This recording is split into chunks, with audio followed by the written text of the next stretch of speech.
نحمده ونصلي على رسوله الكريم اما بعد فاعوذ بالله من الشيطان الرجيم بسم الله الرحمن الرحيم رب اشرح لي صدري ويسر لي امري واحلل عقدة من لساني يفقهوا قولي واجعل لي وزيرا من اهلي اللهم فقهنا في الدين اللهم ارنا الحق حقا وارزقنا اتباعه وارنا الباطل باطلا وارزقنا اجتنابه۔ آج انشاءاللہ اللہ تعالیٰ کے فضل و کرم سے ہم 6 کلاس اپنی سٹارٹ کریں گے، اور آپ صلی اللہ علیہ وآلہ وسلم کی ولادت مبارک پچھلے لیسن میں ہم نے پڑھا تھا، اس کے بارے میں آج ہم سٹارٹ کریں گے واقعہ شق صدر سے۔ بیسکلی ہم نے رضاعت سے ریلیٹڈ ساری ڈیٹیلز بھی پڑھ لی تھی، اور آپ صلی اللہ علیہ وآلہ وسلم کا بنو سعد میں جانا بھی۔ وہاں ہم نے دیکھا تھا کہ آپ صلی اللہ علیہ وآلہ وسلم نے روایات کے مطابق پہلے 2 سال گزارے، روایات مطلب سوسائٹی کے نارمز کے مطابق 2 سال پہلے گزارے، اور حلیمہ سعدیہ رضی اللہ تعالیٰ عنہ، انہوں نے بعد میں اسلام قبول کر لیا تھا، وہ واپس آئیں ان کی والدہ کے پاس، حضرت آمنہ کے پاس، اور ریکویسٹ کی کہ اس بچے کو میرے پاس مزید رہنے دیجئے تاکہ یہ مزید وباؤں سے بچا رہے، مکہ کی کوئی بھی اس طرح کی کوئی بیماری وغیرہ اس کو نہ لگے، اس کی صحت وہاں پہ اچھی رہے گی۔ اس طرح انہوں نے باتیں کر کے کنونس کر لیا ان کی والدہ کو کہ یہ مزید 2 سال ہمارے پاس ہی رہیں۔ حلیمہ سعدیہ ایسا کیوں چاہتی تھیں؟ کیونکہ وہ آلریڈی آپ صلی اللہ علیہ وآلہ وسلم کی برکات اور آپ سے ملنے والی بلیسنگز وغیرہ ہر چیز کو وہ دیکھ رہی تھی، اپنے سامنے سارا کچھ آبزرو کر رہی تھی کہ اس بچے کے ہونے سے ہمیں کتنے فوائد حاصل ہو رہے ہیں۔ تو 2 سے 4 سال کی عمر تک پھر آپ صلی اللہ علیہ وآلہ وسلم بنو سعد میں حلیمہ سعدیہ کے پاس ہی رہے، اور ان کے ہسبینڈ حضرت حارث کے پاس۔ تو 4تھے سال میں پھر آ کے واقعہ شق صدر ہوا۔ یہ کیا تھا؟ اس میں کیا ہوا؟ صدر کس کو کہتے ہیں؟ سینے کو۔ شق کرنا تو اردو میں بھی یوز ہوتا ہے، شق مطلب اس کو چیرنا، اس کو کاٹنا۔ تو شق صدر کے واقعے میں کیا ہوا کہ ایک مرتبہ آپ صلی اللہ علیہ وآلہ وسلم باقی بچوں کے ساتھ باہر کھیل رہے تھے، کھیل میں مصروف تھے کہ اچانک حضرت جبرائیل علیہ السلام تشریف لائے۔ سارے بچے ڈر کر بھاگ گئے کہ یہ کون آ گیا ہے اور کیا کرنے والا ہے۔ ظاہر ہیبت ہوتی ہے، اور وہ بھی فرشتے تھے، فرشتے کو دیکھ کر ایک نیچرل رسپانس، فطری رد عمل تو تھا بچوں کا کہ یہ اجنبی کون آ گیا، اور ڈیفینیٹلی وہ اپنے ارد گرد بنو سعد کے سارے لوگوں کو یا ارد گرد کے قبیلے کے لوگوں کو تو بچے جانتے ہی ہوں گے، اس وقت بچوں کا باہر کھیلنا ایک عام چیز ہوتی تھی۔ لیکن رسول اللہ صلی اللہ علیہ وآلہ وسلم وہیں پر کھڑے رہے، نہ بھاگے، نہ روئے، نہ پریشان ہوئے۔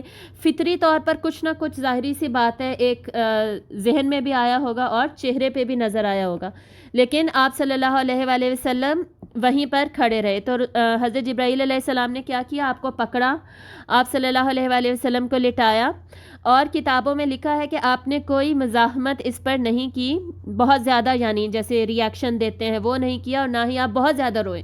تھوڑا بہت فطری ری ایکشن دیٹ از نارمل، ٹھیک ہے، وہ تو ہوگا، لیکن آپ صلی اللہ علیہ وسلم نے بالکل رونا، واویلا مچانا، ایسا کوئی رسپانس نہیں دیا۔ تو حضرت جبرائیل علیہ السلام نے کیا کیا کہ آپ کے سینے کو شق کیا، آپ صلی اللہ علیہ وآلہ وسلم کے قلب مبارک کو باہر نکالا، سونے کے برتن میں زمزم کے پانی سے اس کو دھویا گیا، اور اس کے اوپر موجود ایک کالا نشان اس کو ہٹا دیا گیا۔ اور اس کے بعد حضرت جبرائیل علیہ السلام نے فرمایا کہ یہ شیطان کا وہ حصہ تھا جو کہ اب جاتا رہا ہے، اب یہ دھو دیا گیا ہے، اب یہ واپس نہیں آئے گا۔ اور پھر اسی دل کو حضرت جبرائیل علیہ السلام نے واپس سینے میں رکھا، اور سینے کے اوپر ہاتھ پھیر کے اس کو جوڑ دیا گیا، ٹھیک ہے۔ تو یہ پورا شق صدر کا واقعہ تھا جو کہ فزیکلی رسول اللہ صلی اللہ علیہ وآلہ وسلم کے ساتھ 4 سال کی عمر میں پیش آیا، اور جس میں وہ کالا نشان نکالا گیا۔ یہ اس سے ملتا جلتا ہی واقعہ دوسری مرتبہ بھی پیش آیا سیرت میں۔ وہ کب ہوا؟ آپ سب جانتے ہوں گے، جب اسراء والمعراج پر لے جانے کے وقت حضرت جبرائیل علیہ السلام تشریف لائے۔ اس وقت آپ صلی اللہ علیہ وسلم کی عمر کیا تھی؟ 50s میں ہوگی، ٹھیک ہے۔ 50s میں دوبارہ آپ صلی اللہ علیہ وسلم کا سینہ چاک کیا گیا تھا, دوبارہ یہی پروسیس ریپیٹ ہوا, دل نکالا گیا, دل کو زمزم کے پانی سے واش کیا گیا, دھویا گیا, واپس فٹ کر دیا گیا. لیکن دونوں واقعات میں فرق کیا ہے کہ اس واقعے میں ہمیں ملتا ہے کہ ایک بلیک سپاٹ تھا کہ جس کو ریموو کیا گیا, لیکن جو سیکنڈ ٹائم ہوگا اس میں کوئی بلیک سپاٹ نہیں تھا, بلکہ وہ مزید روحانی نرشمنٹ, ترقی کے لیے, اسپریچول گروتھ کے لیے, روحانی تزکیے کے لیے وہ عمل کیا گیا اور دوبارہ رکھ دیا گیا دل کو. ٹھیک ہے, کیونکہ آپ صلی اللہ علیہ وسلم نے اس وقت کہاں جانا تھا, ایک بالکل ہی خرق عادت جو ٹوٹلی آؤٹ آف نیچرل انسیڈنسز ہے, ایسا کچھ ہونے والا تھا. ٹھیک ہے, تو آپ صلی اللہ علیہ وسلم نے معراج کے سفر پہ جانا تھا, اسراء کے سفر پہ جانا تھا, اس کے لیے تیار کیا گیا تھا. یہاں پر کیا کیا جا رہا ہے, یہاں پر وہ کالے دھبے کو مٹایا جا رہا ہے. ٹھیک ہے, اب بیسیکلی یہ فزیکل پروسیس ہے, فزیکل ہارٹ سرجری جو پہلی دفعہ کسی کے ساتھ ہوئی اس کے بارے میں ہم یہاں پر پڑھ رہے ہیں, اور وہ حضرت جبرائیل علیہ السلام نے کی.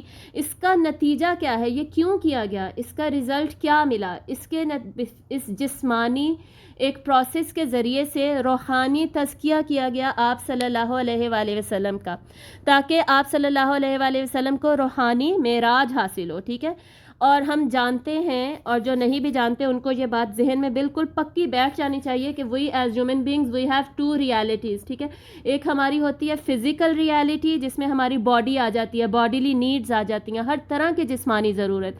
Second is our spiritual needs, spiritual reality ہے ہماری سول ہے, روح ہے ہماری. ہم کیا ہیں, دو چیزوں کا مجموعہ ہے, combination of two things, that is our body and our civil.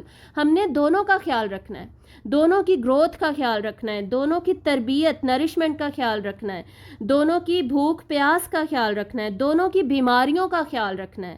ٹھیک ہے نا, تو اس کے لیے کیا ضروری ہے کہ ہم پھر روحانی جو ہماری ریالٹی ہے, جو ہماری سول ہے, اس کی بھی ضروریات پر فوکس رکھیں.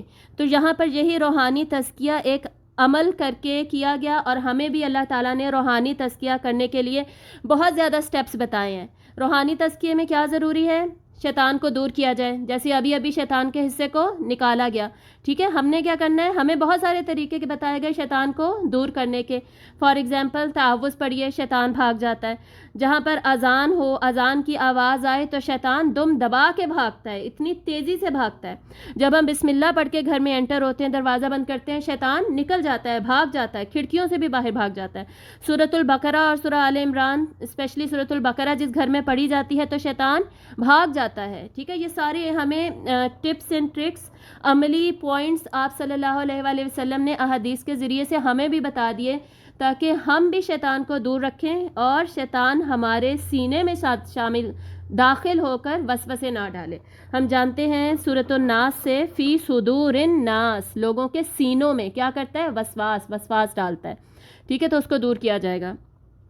سیکنڈلی, یہ سٹیپ کیوں ضروری ہے, کیونکہ شیطان کو جب دور کریں گے تبھی ہمارے دل میں اللہ کا ذکر, اللہ تعالیٰ کے لیے بیسکلی جو جتنے بھی نیک کام ہیں جو اللہ تعالیٰ نے ہمیں بتائے, اس سب کے لیے جگہ بنے گی. ٹھیک ہے, ایک بری چیز کو نکالا جائے گا تو اچھی چیزوں کی جگہ ملے گی. اور یہ تو ویسے میں نے آلریڈی آپ لوگوں کو بتا دیا تھا, تزکیہ کی ڈیفینیشن میں یہ آتا ہے.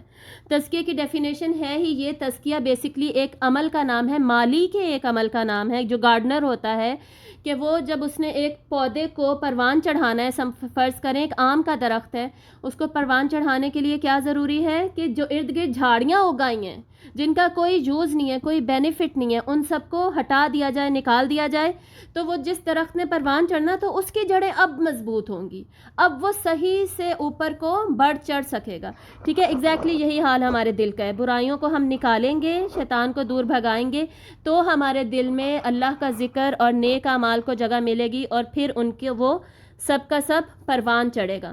ٹھیک ہے, اور تعوذ اور تسمیہ دونوں یہی کام کرتے ہیں. تعوذ شیطان کو بھگا دیتا ہے, تسمیہ بسم اللہ میں ہم کیا کہتے ہیں, اللہ کی رحمت, اللہ کی مرسی, اللہ کی بلیسنگز مانگ رہے ہوتے ہیں. ٹھیک ہے, تو یہ دونوں ایگزیکٹلی سیم یہ ہمارے لیے کام کر رہے ہوتے ہیں. تو ہم نے بھی اپنے روحانی تزکیے کا خیال رکھنا ہے. اور اس کے ساتھ ساتھ اب میں کچھ احادیث بھی بتا دوں. آپ صلی اللہ علیہ وآلہ وسلم نے ہمیں بتایا ہے کہ جب بھی کوئی بچہ پیدا ہوتا ہے تو شیطان اس کو پرک کرتا ہے. ٹھیک ہے, چٹکی کاٹتا ہے, جس کی وجہ سے کہ وہ روتا ہے.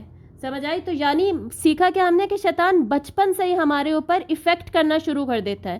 اور آپ صلی اللہ علیہ وسلم نے یہ بھی ہمیں بتایا کہ جب بھی کوئی بچہ پیدا ہوتا ہے نا، اور یہ ایک الگ سے حدیث ہے کہ ہر بچہ فطرت پہ پیدا ہوتا ہے. ٹھیک ہے، فطرت پہ مطلب اللہ تعالیٰ نے جو انسان کو اصول دیے ہیں انہی اصولوں پہ، توحید پہ، اس اللہ کی معرفت کو لے کر پیدا ہوتا ہے ہر بچہ. ٹھیک ہے، لیکن بڑے ہو کے کیا کرتے ہیں، کوئی والدین اسے عیسائی بنا دیتے ہیں، کوئی یہودی بنا دیتے ہیں، کوئی کچھ بنا دیتے ہیں. یہ الگ سے حدیث ہے.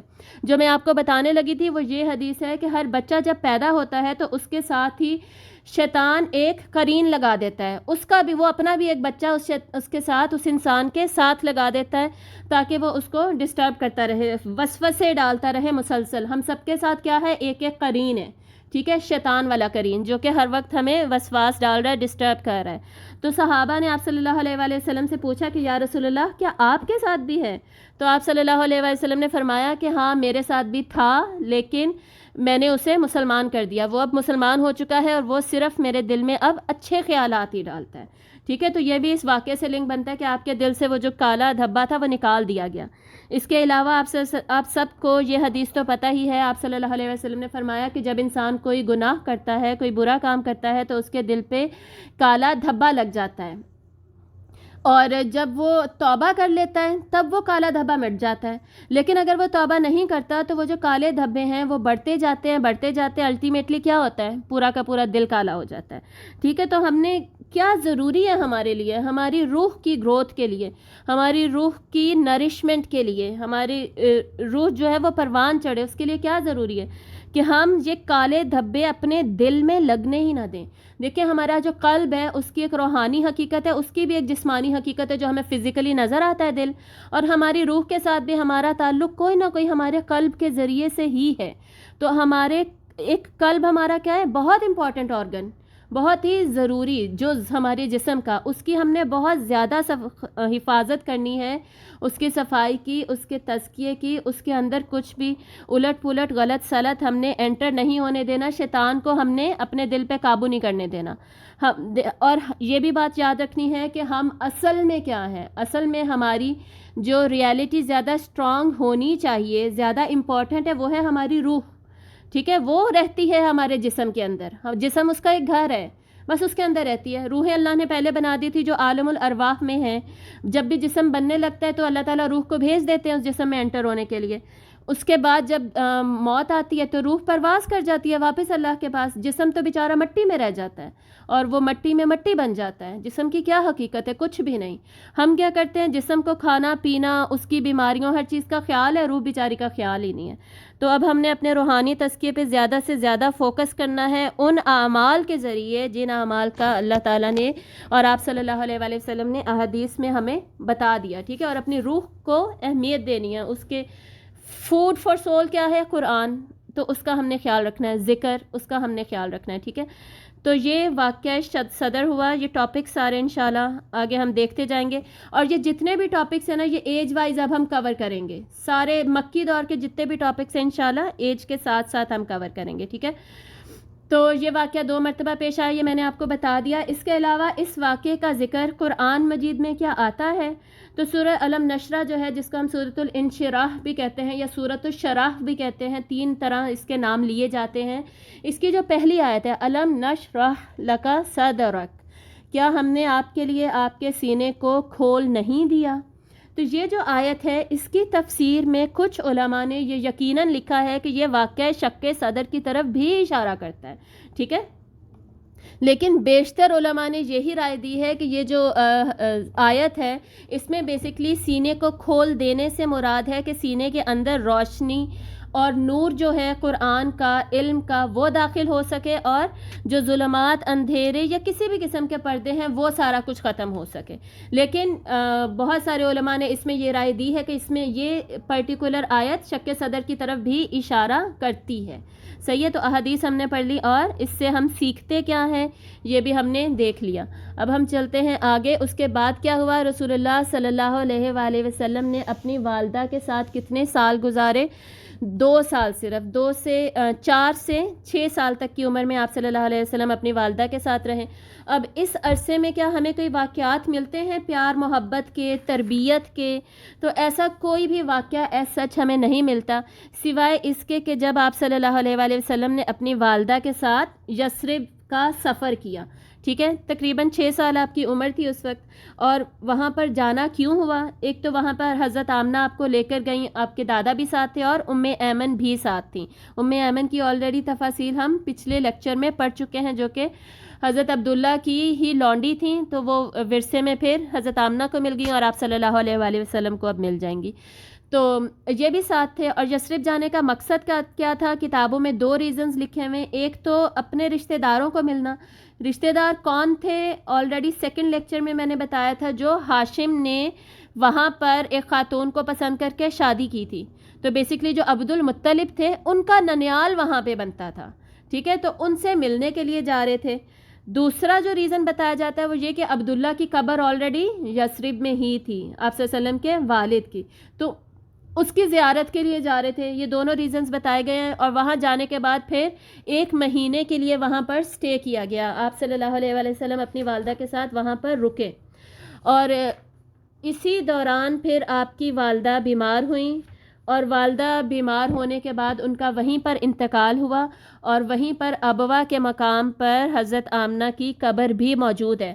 اور آپ صلی اللہ علیہ وآلہ وسلم فرماتے ہیں، یہ طبقات ابن سعد میں لکھا ہوا ہے کہ قیام مدینہ کی بہت سی باتیں آپ صلی اللہ علیہ وآلہ وسلم کو یاد بھی رہ گئی تھیں، ٹھیک ہے، جیسے کہ آپ صلی اللہ علیہ وسلم نے بتایا کہ قیام مدینہ کے زمانے میں ایک دفعہ بنو عدی کے منازل پر گزرے، منازل مطلب ان کے گھروں پر گزرے، تو فرمایا کہ اسی مکان میں میری والدہ ٹھہری تھی۔ آپ صلی اللہ علیہ وسلم نے ان کو دیکھ کے فرمایا، یہی وہ تالاب ہے جس میں نے تیرنا سیکھا، اور اسی میدان میں انیسہ ایک لڑکی کے ساتھ کھیلا بھی کرتا تھا۔ یہ طبقات ابن سعد میں ہے، جہاں پر حضرت آمنہ کی وفات کا ذکر ہے، پیج نمبر 73، ٹھیک ہے۔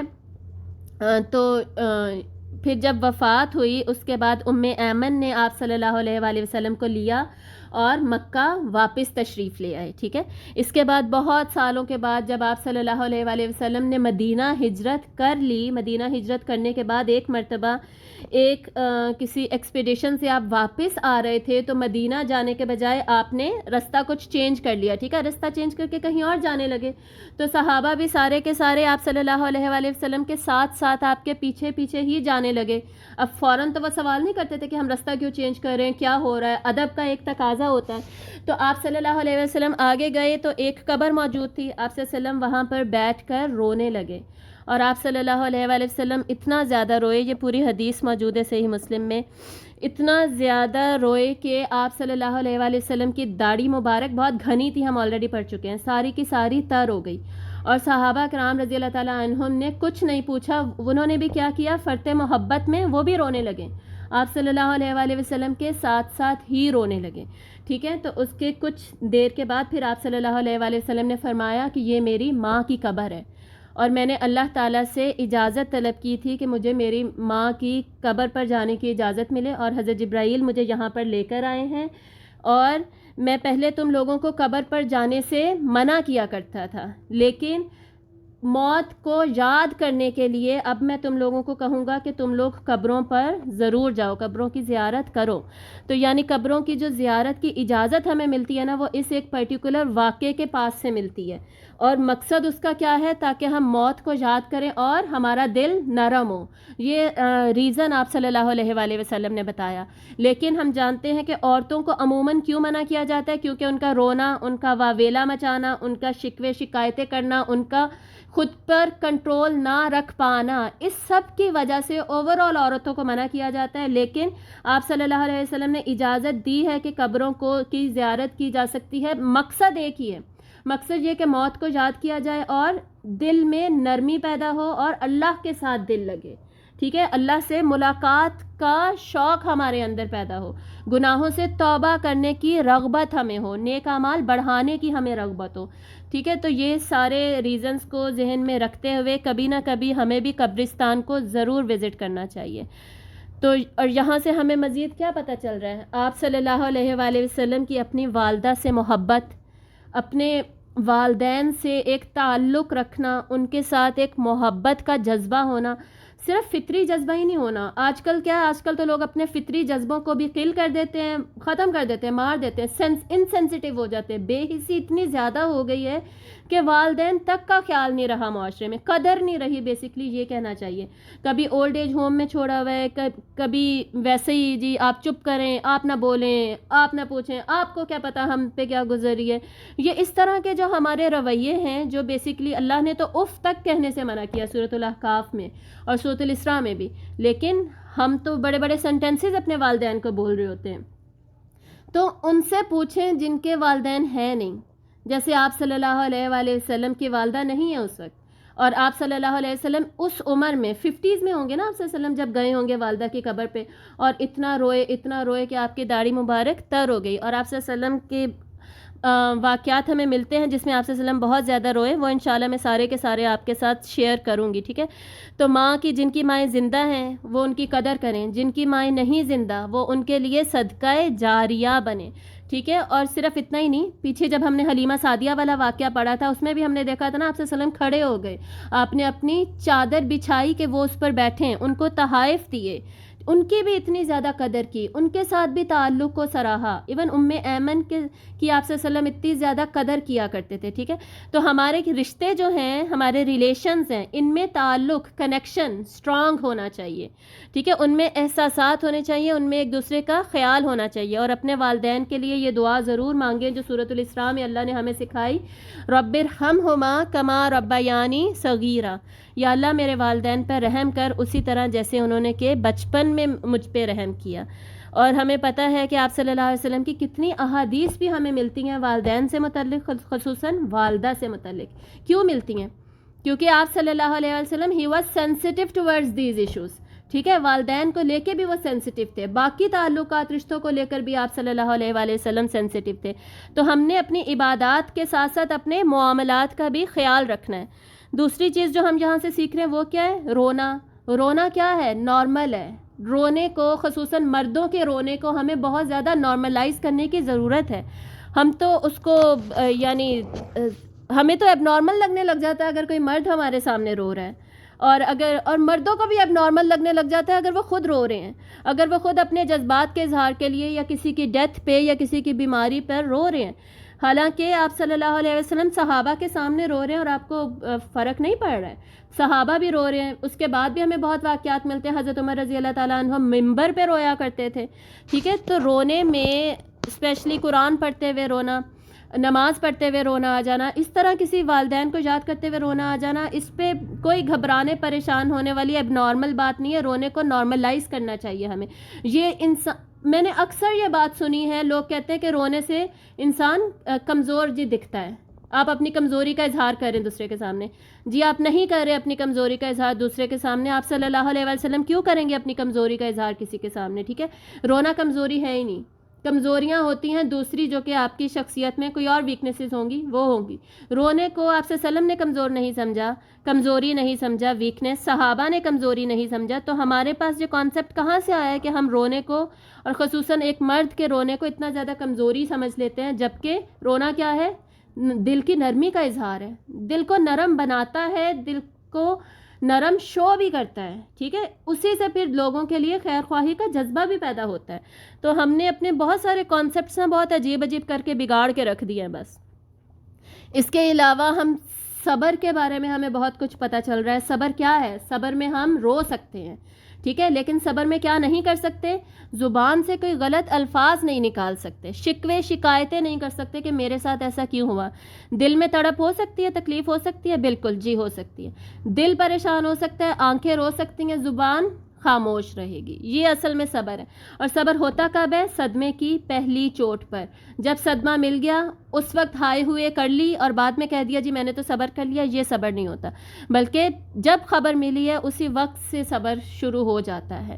اور الٹیمیٹلی صبر کیا ہے؟ ہم اپنا کیس اللہ کی عدالت میں بھیج دیتے ہیں کہ یا اللہ تو ہی اس کو ہینڈل کرے گا. اگر مجھ پہ کوئی ظلم ہو رہا ہے، زیادتی ہو رہا ہے، تو اسے ہینڈل کرے گا. اور اگر کسی کی وفات ہوئی ہے، کوئی اور ٹریجڈی ہوئی ہے، تو مجھے اس کا اجر دے گا، ٹھیک ہے. تو یہ صبر کو ہم نے بہت کم ڈسکس کیا ہے. فی الحال آگے جا کے ہم انشاءاللہ صبر پہ مزید اور زیادہ ڈیٹیل میں ڈسکشن کریں گے. تو یہ واقعہ ہوا اور 4 سے 6 سال کی عمر میں. ٹھیک ہے. اس کے بعد آپ صلی اللہ علیہ وآلہ وسلم کو کس نے پرورش کی, کس نے پالا؟ آپ کے دادا عبد المطلب نے, جو اس وقت تک تقریباً 82 ایئرس کے ہو چکے تھے اور نابینا ہو چکے تھے. پرانے زمانے میں بہت کامن تھا اولڈ ایج میں, بڑی عمر میں نابینا ہو جانا. ابھی تو ٹریٹمنٹس اتنی زیادہ آ گئی ہیں نا, یہ موتیا وغیرہ کی ٹریٹمنٹ ہو جاتی ہے تو الحمدللہ سب ٹھیک رہتے ہیں. پرانے زمانوں میں ایسا نہیں تھا. تو اور آپ کے دادا کتابوں میں لکھا ہے کہ آپ صلی اللہ علیہ وآلہ وسلم سے بے انتہا محبت کرتے تھے, جس کے 2 واقعات ہمیں ملتے ہیں. دونوں ضعیف واقعات ہیں, لیکن سنس ان میں کچھ ایسا غلط نہیں ہے, ایسے کچھ غلط ڈیرائیو بھی نہیں کیا جا سکتا جس کی وجہ سے کہ ہم ان کو نریٹ کرنے سے, بیان کرنے سے جھجکیں. ٹھیک ہے. تو ایک واقعہ ہمیں یہ ملتا ہے کہ عبد المطلب جو تھے ان کی کعبہ کے ساتھ جڑی ہوئی نا ایک چوکی بنی ہوئی ہوتی تھی, جیسے چھوٹا سا تخت آپ سمجھ لیں اس طریقے سے, جس کے اوپر کہ وہ بیٹھا کرتے تھے. ٹھیک ہے. اپنے امپورٹنس کی وجہ سے, اپنے رتبے کی وجہ سے, ورنہ میں نے آپ کو بتایا کہ عرب میں کوئی ایک بادشاہ, ایک سردار نہیں تھا, لیکن یہ ایسے سردار تھے جن کی سارے کے سارے عزت کرتے تھے, اختیار کچھ نہ کچھ ان کے پاس تھا. تو ایک مرتبہ آپ صلی اللہ علیہ وآلہ وسلم بھاگے بھاگے آئے اور اس کے اوپر بیٹھ گئے, آپ کے عبد المطلب کے تخت کے اوپر بیٹھ گئے. تو آپ کے جو ایک چچا تھے وہ آئے آپ کو ہٹانے کے لیے, پکڑنے کے لیے. تو عبد المطلب نے فرمایا کہ نہیں, اس کو چھوڑ دو, اس کو اجازت ہے کہ یہ یہاں پر بیٹھ سکتا ہے.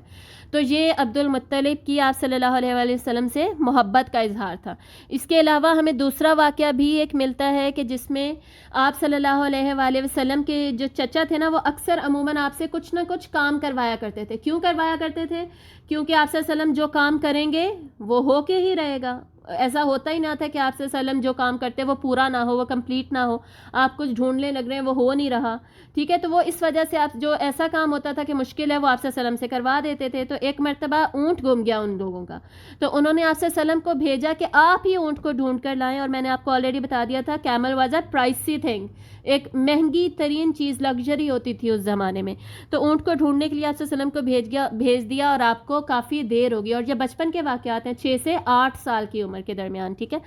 تو اونٹ ڈھونڈنے کے لیے بھیج دیا, اور اس میں دیر ہوگی. تو عبد المطلب پیچھے سے پریشان ہوتے رہے اور کہتے رہے کہ آئندہ اس بچے کو کوئی کہیں نہیں بھیجے گا, یہ بچہ ہمیشہ میری نظر کے سامنے ہی رہے گا. تو الٹیمیٹلی آپ صلی اللہ علیہ وآلہ وسلم پھر اونٹ لے کر واپس آ گئے, اور یہ واقعہ ہوا. اور اس کے بعد آپ صلی اللہ علیہ وسلم 8 سال کے جب ہوئے تو عبد المطلب کی وفات ہوئی, اور وفات کے وقت انہوں نے ابو طالب کے حوالے کر دیا آپ صلی اللہ علیہ وآلہ وسلم کو. ان کے حوالے کیوں کیا یہ آلریڈی میں بتا چکی ہوں, کیونکہ عبد المطلب کے یہ دونوں سگے بیٹے تھے, ایک ہی وائف سے تھے, عبداللہ اور ابو طالب. تو ابو طالب آپ صلی اللہ علیہ وآلہ وسلم کے سگے چچا تھے. ٹھیک ہے. تو ان کے ساتھ پھر آپ صلی اللہ علیہ وسلم کا ساتھ کتنا گزرا؟ 8 سے 50 سال تک کی عمر آلموسٹ آپ صلی اللہ علیہ وآلہ وسلم نے ابو طالب کے ساتھ گزاری. اور ابو طالب کے ساتھ پھر بہت سارے واقعات ہوں گے جو کہ ہم انشاءاللہ آگے جا کر پڑھتے رہیں گے. اب اس میں ہم دیکھتے ہیں کہ آپ صلی اللہ علیہ وآلہ وسلم کو اللہ تعالیٰ نے بچپن ہی سے یتیمی دکھائی.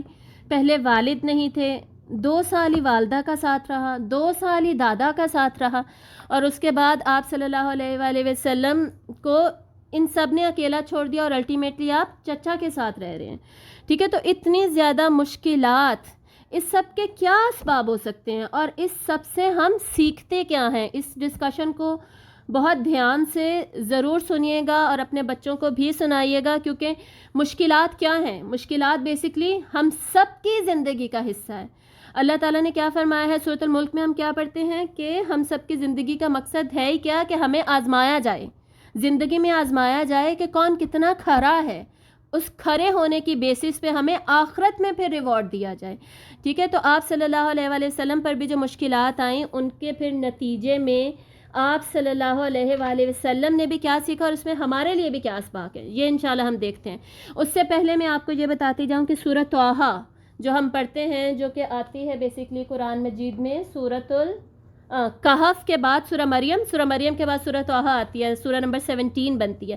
اس میں حضرت موسیٰ علیہ السلام سے اللہ تعالیٰ ریلیٹڈ واقعات بتاتے ہیں، اور بہت ہی خوبصورت صورت ہے۔ بار بار اللہ تعالیٰ اس صورت میں نا حضرت موسیٰ علیہ السلام کو پکار کے بات کرتے ہیں، یا موسیٰ یا موسیٰ، یعنی اللہ تعالیٰ کی جو محبت ہے نا حضرت موسیٰ کے لیے، وہ اتنی زیادہ خوبصورتی سے اس صورت میں نظر آتی ہے۔ آپ یہ ضرور پڑھیے گا، اس کی تفسیر بھی ضرور سنیے، سیکھیے گا۔ تو اس صورت میں کیا ہے، اللہ تعالیٰ حضرت موسیٰ کے لیے فرما رہے ہیں وَاسْتَنَعْتُكَ لِنَفْسِي، اور میں نے چن لیا تمہیں اپنے لیے، میں نے تمہیں اپنے لیے چوز کر لیا۔ اس کے علاوہ آیت 39 میں بھی اللہ تعالیٰ فرماتے ہیں وَلِتُصْنَعَ عَلَىٰ عَيْنِي، اور میں نے تمہیں تیار کیا اپنی نظروں کے سامنے، یعنی خود میں نے تمہیں اپنی نظروں کے سامنے تمہاری تربیت کی ہے، اپنے مطابق یہ حالات و واقعات دے کر، تاکہ تم وہ سٹیٹس گین کر سکو، تم اس پوائنٹ پہ پہنچ سکو جس پوائنٹ پہ تمہیں پہنچانا اللہ کا مقصود ہے، ٹھیک ہے۔ تو جب یہ سارا کچھ اللہ تعالیٰ حضرت موسیٰ علیہ السلام کے بارے میں فرما رہے ہیں، تو رسول اللہ صلی اللہ علیہ وآلہ وسلم جن کی رسالت کا فیصلہ حضرت موسیٰ سے بھی حضرت آدم کی جب روح ڈالی جا رہی تھی اس وقت ہو چکا تھا، ٹھیک ہے، جو اللہ تعالیٰ کے خلیل ہیں، جو اللہ تعالیٰ کے محبوب ہیں، جو اولو العزم رسولوں میں سے نمبر 1 پہ ہیں، تو ان کی تربیت، ان کی شخصیت کو نکھارنے کے لیے اللہ تعالیٰ نے کیسے پراپر پلاننگ کی ہوگی کہ اس پرٹیکولر پوائنٹ پر اولو العزم رسولوں میں نمبر 1 پر آپ صلی اللہ علیہ وآلہ وسلم کا درجہ اور مرتبہ ہو، ٹھیک ہے۔ تو اس سارے سینیریو کی نظر میں انشاءاللہ ہم اس کو دیکھیں گے، اور اس کے لیے پھر کیا ضروری ہے کہ آپ صلی اللہ علیہ وسلم کی شخصیت میں وہ تمام خصوصیات اور صفات شامل ہو جائیں جو کہ ضرورت جن کی پڑے گی آگے مستقبل میں۔ اور اس کے علاوہ اس سب کا کیا بینیفٹ ہو سکتا ہے، یہ بھی کہ کوئی اور اس کا کریڈٹ نہ لے، کہ کسی اور کی تربیت کی وجہ سے یہ آپ صلی اللہ علیہ وآلہ وسلم نے اچیو کیا جو کہ آپ نے اچیو کیا، ٹھیک ہے۔ سارا کا سارا کریڈٹ صرف اور صرف اللہ کا ہے، اللہ قریب ہے، اللہ مشکلات اگر دیتا ہے تو مشکلات میں سے گزارتا بھی ہے۔ اور سورۃ البقرہ میں ہم پڑھتے ہیں نا 186 آیت میں وَإِذَا سَأَلَكَ عِبَادِي عَنِّي، اور جب میرا بندہ آپ سے میرے بارے میں سوال پوچھے تو جواب کیا دینا ہے، فَإِنِّي قریب، کہ بے شک میں قریب ہوں۔ تو اللہ تعالیٰ تو ہمیں بھی کہہ رہے ہیں، ہم میں سے ہر ایک کو کہہ رہے ہیں کہ میں قریب ہوں تمہارے، مطلب ہم سب پہ اللہ کی نظر ہے، ہم سب کی زندگی اللہ نے پراپر ڈیزائن کی ہے ہمارے مطابق، تاکہ ہم وہ اچیو کر سکیں اور الٹیمیٹلی ہم وہ درجہ اور مرتبہ بھی پا سکیں جو اللہ تعالیٰ چاہتے ہیں کہ ہم حاصل کریں، ٹھیک ہے۔ تو اس وجہ سے ہم نے اپنی مشکلات پریشانیوں پہ پریشان نہیں ہونا، بلکہ انہیں مینیج کرنا ہے، انہیں ہینڈل کرنا ہے، ٹھیک ہے۔ کیسے کرنا ہے یہ ابھی ہم پوری ڈسکشن کریں گے۔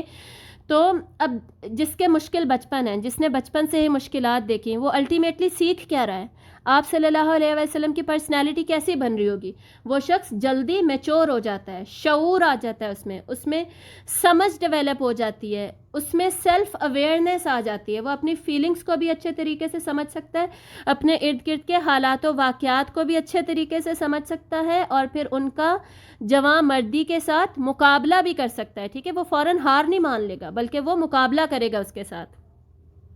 پھر جس کو بچپن سے ہی مشکلات کا سامنا کرنا پڑا، کوئی بڑے کا سایہ ہمیشہ سر پہ رہا ہی نہیں، کوئی محبت، کوئی پیمپرنگ رہی ہی نہیں، جیسے کہ ہم اپنے بچوں کو بہت زیادہ پروٹیکٹیو انوائرمنٹ، پیمپرنگ وغیرہ کرتے ہیں، ایسا کچھ نہیں رہا، تو کیا ہوتا ہے پھر شعور اور جواں مردی کے علاوہ قربانی اور ایثار کا جذبہ بھی پیدا ہوتا ہے، کہ انسان دیکھتا ہے کہ میرے پاس یہ نہیں ہے تو جو دوسرے جن کے پاس یہ نہیں ہے ان کے لیے دل میں جذبات پیدا ہو جاتے ہیں، ان کے لیے قربانی کا احساس پیدا ہو جاتا ہے، اور انسان سوچتا ہے کہ وہ استقامت کے ساتھ یہ وقت گزارے گا، وہ جمع رہے گا، وہ ہار فوراً نہیں مان لے گا۔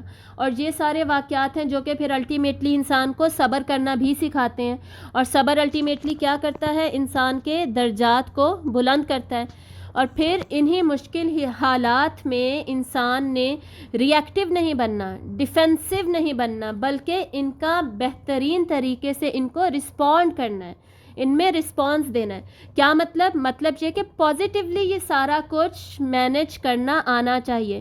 دیکھیں جو مشکل حالات ہوتے ہیں نا، وہ الٹیمیٹلی ہمارے ایموشنز کو افیکٹ کر رہے ہوتے ہیں، ہماری ایموشنل سٹیٹ کو، جذباتیت کو، جب ہماری ایموشنل سٹیٹ افیکٹ ہوتی ہے تو الٹیمیٹلی وہ کہاں افیکٹ کرتی ہے؟ ہماری سائیکلوجیکل سٹیٹ کو اور ہماری فزیکل سٹیٹ کو بھی. ٹھیک ہے، اینڈ آف دا ڈے پہ کیا ہوگا؟ ہم ڈپریسڈ ہیں، ہم انزائٹی میں ہیں، ہم پریشان ہیں، ہم دکھی ہیں، ہم روئے ہی جا رہے ہیں، ہمارا کسی چیز میں دل ہی نہیں لگ رہا، ہم سٹیبل بھی نہیں ہیں، یعنی ایک جیسی بھی ہماری حالت نہیں ہے. کبھی بہت رونے کو دل کر رہا ہے تو کبھی بہت ہنسنے کو دل کر رہا ہے، کبھی ڈانٹے ہی جا رہے ہیں، بچوں کو چیخے ہی جا رہے ہیں. یہ سارا کچھ ہمیں ابھی کیوں نہیں آتا اپنے ایموشنز کو مینیج کرنا؟ اسی لیے نہیں آتا کیونکہ جب اچانک سے مشکلات آتی ہیں نا ہمارے اوپر، ہمیں پتہ ہی نہیں چلتا کہ بھائی ان کو فیس بھی کرنا تھا، ان میں ریئیکٹ نہیں کرنا تھا، ان کو پازیٹیولی بھی لینا تھا، دوسروں کو بلیم نہیں کرنا تھا. ٹھیک ہے، دوسروں کو بلیم نہیں کرنا بلکہ اللہ سے بات کرنی ہے، اللہ سے اپنی مشکلات کا بیان کرنا ہے، اللہ پر توکل رکھنا ہے. ٹھیک ہے، یہ سارا کچھ سکھایا جا رہا ہے آپ صلی اللہ علیہ وآلہ وسلم کو بھی، اور آپ کے ذریعے سے ہمیں بھی یہ سارے اسباق دیے جا رہے ہیں کہ ہم بھی اپنے اندر یہ چیزیں لے کر آئیں. ورنہ آج کل اتنا ڈپریشن کیوں بڑھ گیا اور اتنے سوسائڈل ریٹس وغیرہ کیوں بڑھ گئے؟ ہم خود اپنے بچوں کو اتنا پیمپر کرتے ہیں اور الٹیمیٹلی فیوچر میں جا کے کوئی اچانک مشکل ان پہ آتی ہے تو کیا ہوتا ہے؟ فوراً ریئیکشن. مینیج ہی نہیں کر پاتے. کیوں نہیں مینیج کرتے؟ ہم اپنے بچوں کے ساتھ کیوں یہ ظلم کر رہے ہیں؟ ہم نہیں کریں گے یہ ظلم اپنے بچوں کے ساتھ، اور ہم اپنے بچوں کی ایسی پرورش کریں گے کہ وہ انہیں بچپن سے آتا ہو کہ کچھ نہ کچھ مشکلات آتی رہتی ہیں، انہیں مینیج کرنا آنا چاہیے. ٹھیک ہے، تو مزید اب اس میں کیا سکھایا جا رہا ہے کہ ریلیشن شپ سکلز کیا ہیں؟ دوسروں کے ساتھ تعلقات کو بنا کے رکھنا ہے، ان کی ویلیو ہے، ان کو خراب بگاڑ کے نہیں رکھنا. پور ریلیشن شپ سکلز نہیں ہوتے، ورنہ یوزلی کیا ہوتا ہے؟ مشکلات آئیں تو ہر ایک کے ساتھ برا رویہ، ہر ایک کے ساتھ برا سلوک، بھی تم جاؤ تم بھی جاؤ. اینگر مینجمنٹ ایشوز ہو جاتے ہیں، غصہ ہی آئے جا رہا ہے، اور غصہ بھی کیا ہے؟ کنٹرول بھی نہیں ہے ایموشنز کے اوپر، فوراً نکالنا ہی ہے، ہائیلی ری ایکٹیو ہے، جو ہے بس فوراً بول دے نکال دو. یہ سب نہیں ہوگا پھر. ٹھیک ہے، الٹیمیٹلی ایسے حالات میں رہنے سے، پرورش سے کیا ہوتا ہے کہ انسان کا اپنے اوپر اور اپنے تعلقات کے اوپر کنٹرول بہترین ہو جاتا ہے. اور یہ ایموشنل سٹیبلٹی آخر ہمیں چاہیے کیوں؟ کیونکہ لیڈر بننے کے لیے ضروری ہے کہ لیڈرشپ سکلز ہو ہمارے اندر. اور لیڈرشپ سکلز کا بہت امپورٹنٹ انگریڈینٹ ہے صرف یہ ہمارا انٹیلیجنس کوشنٹ زیادہ ہو، صرف یہ نہیں، ہمارا ایموشنل کوشنٹ بھی زیادہ ہو، ہم میں ایموشنل انٹیلیجنس بھی ہو، تاکہ ہم اپنی ٹیمز کو اچھے طریقے سے مینیج کر لیں. اور آپ صلی اللہ علیہ وآلہ وسلم تو پورے عرب کے پہلے لیڈر بننے والے تھے، اور اس کے بعد پوری دنیا کے. تو آپ کو پھر ایموشنلی انٹیلیجنٹ بھی بنانا اللہ کی ہی ذمہ داری تھی. ٹھیک ہے، اور ہمارے لیے بھی یہ بہت ضروری ہے کہ ہم بھی اپنے صرف آئی کیو پہ کام نہ کریں بلکہ ساتھ ساتھ اپنے ای کیو پہ بھی کام کریں، اسپیشلی جب ہم یہ چاہتے ہیں کہ ہمارے بچے ورلڈ لیڈرز بنیں، اور انہیں بننا بھی چاہیے. ہم دعا بھی مانگتے ہیں نا، ربنا حب لنا من ازواجنا وذریاتنا قرۃ اعین وجعلنا للمتقین اماما. ٹھیک ہے، اور بنا تو متقین کو امام بنا، لیڈرز بنا، ہمارے ہی بیوی بچوں اولاد میں سے ان کو متقین بنا، اور متقین بنا کر پھر یا اللہ انہیں تو ورلڈ لیڈرز بنا. ٹھیک ہے، تو ورلڈ لیڈر بننے کے لیے کسی بھی اپنے لائف کے سینیریو کو لیڈ کرنے کے لیے، اسکولز ہوں، چاہے وہ کالجز ہیں، چاہے وہ جابز ہیں، یونیورسٹیز ہیں، جو بھی ہے اس میں ہم نے بیسٹ پرفارم ہی کرنا ہے. اس دعا کا یہ مطلب ہے للمتقین اماما، متقین امام بنے، لیڈرز بنے. ٹھیک ہے، تو اس کے لیے بہت ضروری ہے کہ ہم ان سارے میسیجز کو، یہ جو ہم سیکھ رہے ہیں اسباق، اس سب کو اپنی پرسنالٹی کا بہت زیادہ امپورٹنٹ پارٹ بنائیں. ٹھیک ہے، اور اب جو مشکلات سے گزر رہا ہے وہ کیا کرتا ہے؟ بیسکلی وہ دوسروں کی نیڈز کو بہت اچھے طریقے سے سمجھنے لگتا ہے. اس میں کیا آتا ہے؟ دوسروں کی خیر خواہی. آپ صلی اللہ علیہ وآلہ وسلم کی حدیث ہے، آپ نے فرمایا، اور یہ صحیح حدیث ہے صحیح بخاری کی، کہ دین خیر خواہی ہے. دین سارا کا سارا ہے ہی خیر خواہی. ٹھیک ہے، خیر خواہی کیا ہوتی ہے؟ ایک دوسرے کی خیر چاہنا. تو جب ہم خود اپنی مشکل سے گزرتے ہیں تو ہمیں دوسرے کا احساس جلدی ہونے لگتا ہے، ہمدردی آ جاتی ہے. ہمدردی کیا ہوتی ہے؟ ہم پلس دردی، ہمارا ہونا اور ہم اکٹھے ہیں. ہم کا مطلب ہے کہ میں اور آپ ایک ہیں، اور درد میرا اور آپ کا درد ایک ہے. ایک درد کیسے ہوگا؟ میں آپ کے درد کو تب سمجھوں گی جب کہ میں آپ کی سچویشن کو سمجھ پا رہی ہوں، اور میں نے جب کوئی سچویشنز ہی نہیں دیکھی تو میں پھر کیسے آپ کی سچویشن کو سمجھ پاؤں؟ سمجھ آ رہی ہے نا؟ تو یہ ہمدردی کا سبق کون دیتا ہے؟ ہمارا ریلیجن دیتا ہے. ہمدردی ایمپتھی کا ورڈ آپ نے سنا ہوا ہے نا، ہم بچپن سے سمپتھی سنتے آ رہے ہیں. سمپتھی بیسکلی ہمدردی کے لیے بہت اچھا ورڈ ہے نہیں. سمپتھی ہوتا ہے کہ آپ دوسرے پہ بلا وجہ نہیں کہنا چاہیے. سمپتھی یہ کہ آپ دوسرے پہ بس رحم کر رہے ہیں، ٹھیک ہے، دوسرے کا احساس کر رہے ہیں اس میں بھی تھوڑا بہت. لیکن ایمپتھی کیا ہے؟ ایمپتھی یہ ہے کہ آپ دوسرے کی سچویشن کو سمجھتے ہوئے اس کا احساس کر رہے ہیں، ٹھیک ہے، پھر اس کی مشکل کو سالو کرنے کی کوشش کر رہے ہیں، اس کے ساتھ ایک تعلق بنا کے اس کی جو مشکلات ہیں ان کو ہینڈل کرنے میں اس کی مدد کر رہے ہیں. تو یہ جو ہمدردی ہے، یہ ایمپتھی ہے، یہ ہمارے اندر کیسے آئے گی؟ ایسے ہی آئے گی جب اس کو ہم یہ ون سائیڈڈ روڈ نہ رکھیں، بلکہ اپنی مشکلات کو سمجھتے ہوئے دوسروں کی مشکلات کو بھی سمجھیں، اور ہر ایک کے لیے، اپنے ہر مسلمان بہن بھائی کے لیے زندگی میں آسانیاں پیدا کریں. اور جب ہم ایک دوسرے کے کاموں میں لگ جاتے ہیں تو آپ صلی اللہ علیہ وسلم نے فرمایا کہ جب ایک مسلمان بھائی دوسرے مسلمان بھائی کی مدد کرنے کو لگ جاتا ہے تو اللہ تعالیٰ اس کی مدد کرنے کو لگ جاتے ہیں، ٹھیک ہے. تو یہ سارے جذبات و احساسات کیسے پیدا ہو رہے ہیں، کب پیدا ہو رہے ہیں؟ یہ ان مشکلات میں سے گزر کر، ٹھیک ہے. اس کے بعد ہمیں بہت ساری احادیث ملتی ہیں آپ صلی اللہ علیہ وآلہ وسلم کی، بچوں سے ریلیٹڈ، یتیموں کی نگہداشت سے ریلیٹڈ. وہ سب کیا ہے، کیوں ہے؟ کیونکہ آپ صلی اللہ علیہ وسلم کو بھی دنیا کے انہی اسباب سے تو گزارا گیا. تو آپ نے جب ایک یتیمی دیکھی تو آپ نے یتیموں کے ساتھ اچھے سلوک کا حکم بھی دیا. آپ صلی اللہ علیہ وسلم نے فرمایا کہ جو یتیم کے سر پہ بھی ہاتھ پھیرے گا نا، اس کو اس کے بالوں کے برابر ثواب ملے گا، اتنا زیادہ ثواب. اس کے علاوہ آپ صلی اللہ علیہ وسلم نے فرمایا کہ جو کسی یتیم کی نگہداشت کرے گا وہ میرے ساتھ ایسے ہوگا جیسے جنت میں، ایسے ہوگا جیسے یہ 2 انگلیاں برابر. اتنا زیادہ آپ صلی اللہ علیہ وسلم نے یتیموں کے حقوق دینے کے بارے میں، ان سے پیار محبت سے پیش آنے کے بارے میں، اور ان سے اچھے طریقے سے بات کرنے کے بارے میں فرمایا. اور ہم کیا کرتے ہیں؟ ہم سڑک پہ چل رہے ہوتے ہیں نا، کوئی ارد گرد گر بھی جائے نا، ہمیں خیال ہی نہیں ہے. کوئی بچہ گر گیا ہے، کوئی بڑے کو کچھ ہو گیا، کچھ بھی ہو گیا ہے، کسی عورت کو کوئی چھیڑ رہا ہے، ہم کیا کرتے ہیں؟ کچھ بھی نہیں، بے حسی. اتنی زیادہ بے حسی، انسینسٹیوٹی ہمارے معاشرے کا حصہ بن چکی ہے، جبکہ ہمارا دین اور پوری سیرت اس کے اگینسٹ ہمیں میسج دے رہا ہے، اس کے بالکل مختلف سمت میں ہمیں لے کر جا رہا ہے. ہم کیوں اتنے انسینسٹیو بنتے جا رہے ہیں؟ ہم نے سینسٹیو ہونا ہے towards our needs as well as towards others needs. دوسروں کا بھی معاشرے میں خیال رکھنا ہے. ایک اسلامک معاشرے کی بنیاد کیوں ڈالی گئی؟ اسی لیے ڈالی گئی نا کہ سارے مل جل کے رہیں. یہ تھوڑی کہ تم اپنے گھر میں اپنے گھر میں، بس تم خوش رہو میں خوش، بس بات ختم، ٹھیک ہے. یہ سسٹم نہیں ہے جو اللہ تعالیٰ نے ہمیں دیا ہے.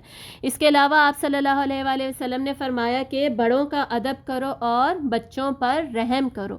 بچوں پر ہمیشہ رحم کرو، بچوں کے ساتھ رحم کا تعلق رکھنے کا ہمیں حکم دیا گیا ہے. اور یہ جو حدیث، اس حدیث کو لے کے بہت زیادہ لوگ مارنا الاؤ کر دیتے ہیں کہ جی آپ صلی اللہ علیہ وسلم نے فرمایا کہ اگر بچہ نماز نہیں پڑھتا تب آپ اس کو مار سکتے ہیں. دیکھیں، نماز چھوڑنا نا ایک شرعی پرابلم ہے، شریعت میں ایک پرابلم ہے، گناہ ملتا ہے اس کا، تو اس پہ اجازت دی ہے. وہ اتنی بڑی غلطی پہ اجازت دی ہے. یہ نہیں کہ اب بچہ پانی نہیں آپ کے لیے لے رہا تو اس کو بھی آپ نے نماز کے ایکول کر دیا، مار دیا. بچہ کھانا نہیں کھا رہا، رو رہا ہے، ضد کر رہا ہے، تو ہم ہینڈل اگر ہمیں نہیں کرنا آ رہا نا تو یہ ہمارا پرابلم ہے، ٹھیک ہے. ہم نے نہیں سیکھا، ہم نے صحیح سے پیرنٹنگ نہیں کی اور پیرنٹنگ سیکھی بھی نہیں. یہ سارے ایموشنل جو نیڈز ہیں بچے کی اگر ہم نہیں پوری کر پا رہے تو یہ ہمارا قصور ہے. بچے کو کیوں پھر ہم مار رہے ہیں؟ تو بچے کی اس طرح کی ساری شرارتوں کو نماز نہ پڑھنے سے ایکویٹ کر کے کہ جی آپ صلی اللہ علیہ وسلم نے مارنے کی اجازت دی ہے، مار دو، ٹوٹلی غلط ہے. آپ صلی اللہ علیہ وسلم نے رول دیا ہے. رول کیا دیا ہے؟ بچوں پہ رحم کرو. ایکسیپشن کیا دی ہے؟ ایکسیپشن دی ہے کہ بچہ اگر نماز نہ پڑھے تو مار لو، ٹھیک ہے. تو ایکسیپشن کو رول مت بنائیے، رول کو الگ رکھیے اور ایکسیپشنز کو ایکسیپشنز ہی رکھیے. تو ہمیں پھر کرنا کیا چاہیے مزید؟ یہ سارا کچھ ہم نے سیکھ لیا. اس کے علاوہ ہمیں کسی نہ کسی آرفن کا، یتیم کا خیال رکھنا چاہیے. کسی نہ کسی کو ہم سپانسر کر سکیں، ان کی مالی ضروریات کا خیال رکھ سکیں. ان کی مالی نہیں ہم کر سکتے ہیں، ان کے جذبات کا، احساسات کا، انہیں ہرٹ تو نہ کریں، ٹھیک ہے. سورۃ النساء میں کیوں آتا ہے یتیموں کا اتنا زیادہ ذکر اور عورتوں کا؟ کیونکہ وہ اس معاشرے کے وہ مظلوم حصے ہیں جن کو پوچھنے والا کوئی نہیں ہے. اور ان کو پوچھنے والا کوئی نہیں ہے نا، تو اللہ تعالیٰ پوچھیں گے پھر ان کے بہاف پہ، اور سخت ترین طریقے سے پھر اللہ تعالیٰ پوچھیں گے. اسی لیے ظلم سے ریلیٹڈ احادیث بھی ہمیں اتنی زیادہ ملتی ہیں. آپ صلی اللہ علیہ وآلہ وسلم نے فرمایا کہ ظلم قیامت کے دن ظلمات بن کر آئے گا، اندھیرا ہوگا، اندھیرا بن کر آئے گا. یعنی جو ظالم تھے وہ کیا، ان کا ظلم اس دن ان کو کچھ دیکھنے نہیں دے گا، ان کے ارد گرد روشنی نہیں ہوگی. تو جب روشنی نہیں ہوگی وہ تو پھر پل صراط سے نیچے ہی گریں گے، اور نیچے ہوگی جہنم. سمجھ آ رہی ہے؟ تو وہ ان اندھیروں سے بچنے کے لیے پھر ہم نے کیا کرنا ہے؟ ہم نے ظلم نہیں کرنا کسی پہ. اور ہم بچوں پہ ایسے ظلم کرتے ہیں جیسے کہ جی خیر ہے وہ بھول جائے گا، اس کو کون سا یاد رہے گا. مارنے میں بھی ہم بڑے تیز ہیں، ڈانٹنے میں بھی بڑے تیز ہیں. ٹھیک ہے، تو یہ ساری ٹریننگز کی ہمیں بھی ضرورت ہے، اور یہ بچوں پہ بھی ظلم نہیں کرنا چاہیے. اور آپ صلی اللہ علیہ وسلم نے یہ بھی فرمایا کہ مظلوم کی دعا اور اللہ کے درمیان کوئی پردہ نہیں ہے. مظلوم کی دعا فوراً پہنچتی ہے اللہ کے پاس، فوراً قبول ہوتی ہے. ٹھیک ہے، اگر ابھی ہمیں لگ رہا ہے کہ کوئی ڈیلے ہے، تو ہو سکتا ہے کہ اس کے بدلے میں اللہ تعالیٰ ہمیں بہت کچھ اچھا دینا چاہ رہے ہیں، کچھ ڈیفرنٹ دینا چاہ رہے ہیں، لیکن وہ قبول ضرور ہو گئی ہے. قبول ہونے کی شیپ کیا ہے وہ ہمیں نہیں پتہ، لیکن قبول ہو گئی ہے وہ. ٹھیک ہے، تو یہ یتیموں پہ ظلم کرنا، کسی بھی بچوں پہ ظلم کرنا، یہ اس سب کے علاوہ کیا کرنا ہے؟ ان سب کی مشکلات کو سمجھنا ہے. ہم نے دو پرسپیکٹیو پڑھ لیے ہیں. ایک وہ جو خود یتیم ہے، وہ کیسے کرے گا، کیا سیکھے گا، اور اس کی پرسنالٹی کیسے شیپ ہو رہی ہے، اور جو ساتھ والے ارد گرد کے لوگ ہیں ان کا کیا پرسپیکٹیو ہونا چاہیے، کیا نظریہ ہونا چاہیے، اور ایسے لوگوں کے ساتھ، بچوں کے ساتھ، یتیموں کے ساتھ کیسا پیش آنا چاہیے. ٹھیک ہے نا؟ تو کسی یتیم کا پتہ ہو تو اس کا خیال رکھیں. اس کے بعد جو یتیم خانے ہوتے ہیں کبھی کبھی انہیں وزٹ کریں تاکہ ہمارے دل نرم ہوں، ان کا معاشرے کے کمزور لوگوں کا ہمیں خیال آئے. ٹھیک ہے، اور مزید ہاں جی، میں آپ کو آپ میسج کر دیں یار، میں میسج پڑھ لیتی ہوں. ٹھیک ہے، اور خیال آئے. اور آرفنیج بہت زیادہ ہے نا ابھی ہمارے سوسائٹی میں، ارد گرد ہمیں بہت زیادہ مل جاتے ہیں. اپنے بچوں کو بھی لے کر جانا چاہیے تاکہ بچوں کو بھی خیال آئے کہ اللہ نے ہمیں کتنی زیادہ نعمتیں اور بلیسنگز دے رکھی ہیں، یہ بھی خیال آئے، اور دوسروں کی مجبوریوں کا بھی خیال آئے، اور ان میں بھی رحم دلی اور نرم دلی پیدا ہو. ٹھیک ہے، اس کے علاوہ ہم نے سیکھ لیا کہ ہم نے اپنے ایموشنل کوشنٹ پہ کام کرنا ہے. اس کو سرچ کیجئے. ہاں جی ٹھیک ہے، یہ میں کلیئر کر دیتی ہوں. ٹھیک ہے، اس کو سرچ کیجئے. اس سے ریلیٹڈ وہ چارٹس نکالیے، اس سے ریلیٹڈ کویسچنیئرز نکالیے، اور اپنے آئی کیو کے ساتھ ساتھ اپنے ای کیو کو پلیز مینیج کیجئے. اسپیشلی جن کے ساتھ اینگر مینجمنٹ ایشوز ہے، غصہ بہت آتا ہے، اپنے غصے کو پلیز مینیج کیجئے. کیونکہ غصہ کیا ہے؟ آپ صلی اللہ علیہ وسلم نے کیا بتایا؟ حرام ہے. تو ایک حرام کام ہم بڑے مزے سے کر رہے ہیں، ہمیں فرق ہی نہیں پڑ رہا. ٹھیک ہے، تو ان ساری چیزوں کا ہم نے خیال رکھنا ہے. اور یہ میں بتاتی جاؤں کہ یتیم کس عمر تک ہوتا ہے. یتیم بیسکلی اس نابالغ بچے کو کہتے ہیں جس کے والد کا سایہ اس کے سر پہ نہ ہو. ٹھیک ہے، نابالغ بچے کو. جب بچہ بلوغت کی عمر کو کراس کر جاتا ہے، بالغ ہو گیا، پھر وہ یتیم نہیں رہتا. صحیح ہے، پھر اس کی یتیمی ختم ہو جاتی ہے، وہ میچور ہو جاتا ہے، وہ ایڈلٹ بن جاتا ہے. اب ایڈلٹ جب انسان بن جاتا ہے تو کیا ہوتا ہے؟ اس کے کھاتے کھل جاتے ہیں. ٹھیک ہے، وہ اب رسپانسیبل ہے اپنے اچھے برے کا خود، وہ اپنے نیک اعمال اور گناہوں کا بھی خود ہی رسپانسیبل ہے. وہ اب اپنی لائف کو خود مینیج کرے گا. یہ سارے بچپن میں اس کی تربیت ہی ایسی ہونی چاہیے کہ وہ اب مینیج کر سکے. تو یہ آپ نے یاد رکھنا ہے کہ بیسکلی یتیم ہوتا کون ہے.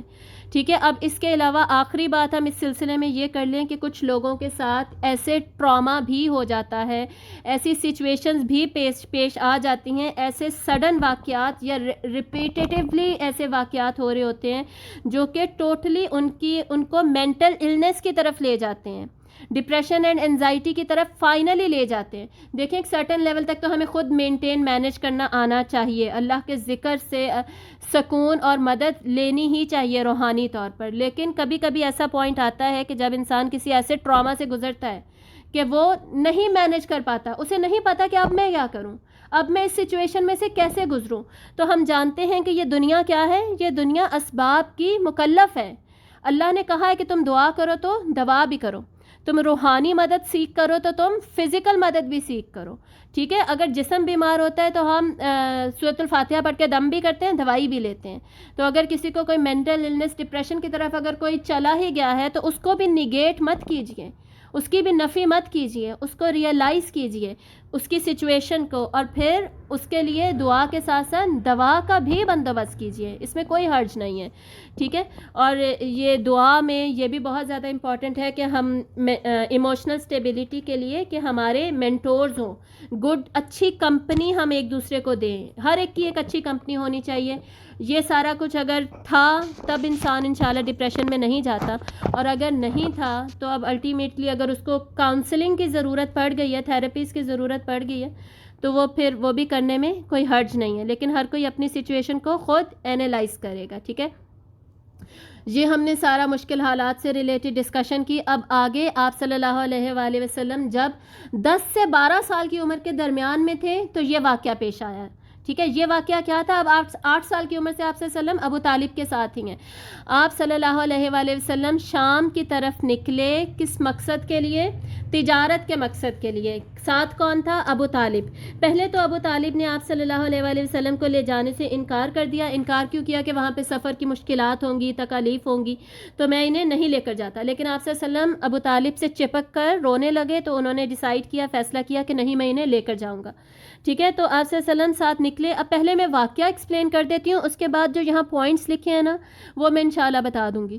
یہ واقعہ ہمیں بہت ساری کتابوں میں ملتا ہے, خصوصاً جامعہ ترمذی میں حدیث نمبر 3620 ہے بیسکلی یہ ضعیف حدیث. سند کے اعتبار سے بھی یہ مرسل ہے. مرسل کیا ہوتا ہے یہ میں ابھی آپ کو ایکسپلین کروں گی. متن کے اعتبار سے بھی یہ ضعیف ہے. کیوں ہے یہ ابھی اس پہ ہماری ڈسکشن ہونے لگی ہے. ٹھیک ہے. تو پہلے میں آپ کو واقعہ سنا دیتی ہوں. تو آپ صلی اللہ علیہ وسلم شام کی طرف روانہ ہوئے. بوسرا ایک شہر ہے, وہاں پہ اس کے پاس جب پہنچے ہیں تو ایک عیسائی راہب تھا جو کہ اپنے جو بھی اس کی جگہ تھی وہاں پہ بیٹھا ہوا تھا, اور اس نے جب دیکھا کہ ایک قافلہ آ رہا ہے تو وہ باہر نکل آیا. ٹھیک ہے.